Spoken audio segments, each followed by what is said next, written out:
السلام علیکم سامعین۔ خلافت عثمانیہ کا اصل بانی ارطغرل کا پوتا اور عثمان غازی کا بیٹا اورحان تھا۔ ترک اسے ارخان بھی کہتے ہیں۔ وہ 1281 میں سغوت میں پیدا ہوا۔ ارطغرل 1288 میں انتقال کر گیا۔ اورحان کی عمر اس وقت 7 سال تھی۔ وہ جوان ہونے تک روز دادا کی قبر پر حاضری دیتا تھا اور قبر کے سرانے کھڑے ہو کر دادا کا خواب دہراتا تھا۔ وہ عثمان غازی کے ساتھ مل کر سغوت کے دائیں بائیں موجود قلعے بھی فتح کرتا رہا۔ سن 1300 میں علاقے کی چاروں بڑی ریاستیں زوال پذیر ہو گئی تھیں۔ سلجوق ریاست ختم ہو گئی، ایوبی سلطنت کمزور ہو رہی تھی، بازنطینی امپائر کی اینٹیں بھی گر رہی تھیں اور منگولوں کا طوفان بھی سمٹ کر چین تک محدود ہو گیا تھا۔ ایشیائے کوچک میں اس وقت گرے ہوئے قلعوں، خاک اڑاتے شہروں، بکھرتے محلات اور گزرتے وقت کے نوحوں کے سوا کچھ نہیں تھا۔ لیکن آپ قدرت کا معجزہ دیکھیے، اسی خون آشام دور میں 2 نئی طاقتیں پیدا ہو گئیں۔ ازبکستان میں امیر تیمور نے جنم لے لیا اور ترکی میں ارطغرل کا خاندان سر اٹھانے لگا۔ امیر تیمور اور ارخان دونوں کے دور میں زیادہ فرق نہیں۔ امیر تیمور نے اورحان کے پوتے بایزید یلدرم کو 1402 میں انگورا موجودہ انقرہ میں شکست دی تھی۔ یہ دونوں طاقتیں بحران میں ابھریں اور یہ دیکھتے ہی دیکھتے تاریخ بن گئیں۔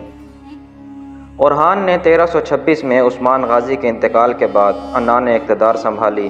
عثمانی سلطنت اس وقت سغوت سے شروع ہوتی تھی اور 100 کلومیٹر بعد بورسا پہنچ کر ختم ہو جاتی تھی۔ لیکن اورحان نے اس کے باوجود نہ صرف اپنا سکہ جاری کیا بلکہ اپنی ریاست کا آئین، قانون اور بیوروکریٹک سسٹم بھی بنایا۔ یہ اورحان تھا جس نے اپنے دادا ارطغرل کی داستان لکھوائی اور اس کے نام کا سکہ جاری کیا۔ یہ وہی سکہ تھا جو آگے چل کر ڈرامہ سیریز ارطغرل کا محرک بنا۔ ارطغرل خاندان نے فیصلہ کیا یہ اسلامی دنیا کے ساتھ چھیڑ چھاڑ نہیں کریں گے، ان کا فوکس بازنطینی ریاست ہوگی، لہٰذا یہ صرف ان کے قلعوں پر حملے کرتے تھے۔ اورحان نے بورسا کے بعد ازنیک، ازمیت اور کاراسی کے قلعے فتح کر لیے۔ آپ ارطغرل میں بار بار نکوسیا اور نکومیدیا کا ذکر سن رہے ہوں گے۔ نکوسیا آج کل سائپرس کا دارالحکومت ہے جبکہ نکودیا یونان کا شہر تھا۔ دونوں شہر 14ویں صدی میں اہم اور بڑے ہوتے تھے۔ اورحان نے یہ بھی فتح کر لیے۔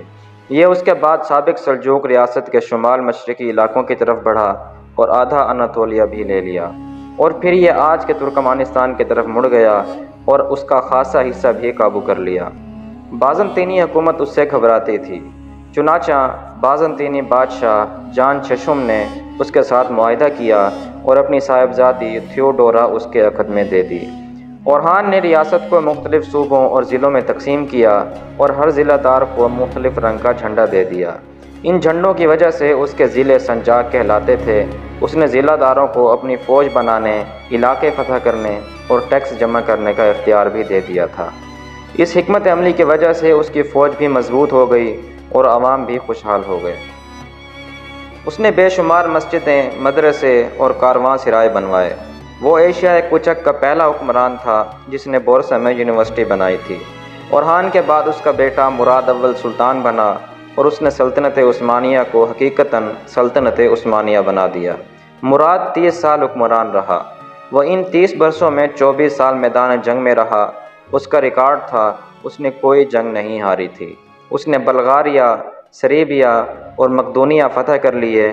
اس کی آخری جنگ کوسوو میں ہوئی تھی اور پورے یورپ کی فوجیں اکٹھی ہو کر اس کے مقابلے کے لیے میدان میں اتری تھیں، لیکن اس نے اس مشترکہ فوج کو بھی خاک چٹوا دی۔ وہ 1389 میں کوسوو کی جنگ کے دوران زخمی ہو کر انتقال کر گیا۔ مراد اول کے مرنے کی خبر پھیلی تو پورے یورپ میں جشن منایا گیا اور تمام کلیساؤں کی گھنٹیاں بجائی گئیں۔ مراد اول نے عثمانی سلطنت کے رقبے میں 5 گنا اضافہ کیا۔ لیکن آپ یہ جان کر حیران ہوں گے، 4 نسلوں کی فتوحات کے باوجود مراد اول کے انتقال تک سلطنت عثمانیہ صرف 20,000 مربع کلومیٹر پر محیط تھی، اور یہ رقبہ آج کے راولپنڈی ڈویژن سے بھی کم تھا۔ یہ تھی سلطنت عثمانیہ۔ 4 نسلوں کے بعد کی سلطنت عثمانیہ یہ حقیقت ثابت کرتی ہے ریاستیں ایک دن میں نہیں بنا کرتی، ان کی بنیادوں تک میں 4 نسلیں کھپ جاتی ہیں۔ آپ ایران سے لے کر دیانہ تک سفر کریں، آپ کو ہر 10-15 کلومیٹر بعد کوئی نہ کوئی مزار، کوئی نہ کوئی قبرستان ملے گا۔ اور اس قبرستان میں آپ کو کوئی نہ کوئی ترگت، کوئی نہ کوئی عبد الرحمن، کوئی نہ کوئی سامسا اور کوئی نہ کوئی بامسی ملے گا۔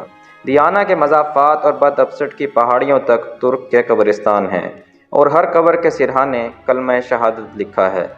ریاستوں کو ریاست بنانے میں نسلوں کا لہو اور ہڈیاں خرچ ہوتی ہیں، اور پھر کہیں جا کر ریاستیں سر اٹھاتی ہیں، پھر کہیں جا کر ان کے جھنڈے اقوام عالم کے درمیان لہراتے ہیں۔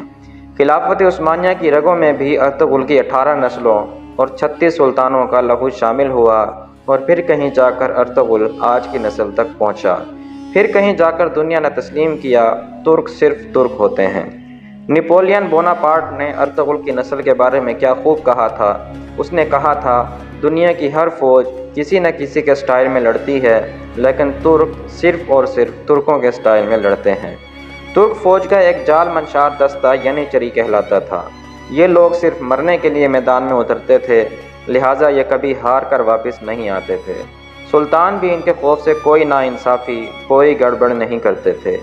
یہ باغی شہزادوں کے سر اتار دیتے تھے اور کمزور اور کرپٹ بادشاہ کو کان سے پکڑ کر تخت سے اتار دیا کرتے تھے۔ آپ قدرت کا انعام دیکھیے، ارطغرل کے پاس خیمہ لگانے اور گھوڑا باندھنے کی جگہ نہیں تھی، لیکن پھر اس کی نسل میں ایک ایسا وقت آیا جب 3 براعظموں پر ان کی حکومت تھی۔ ان کا جھنڈا چین اور روس کی سرحد سے لے کر دیانہ اور ایران، عراق، سعودی عرب اور شام سے ہوتا ہوا مصر تک جاتا تھا۔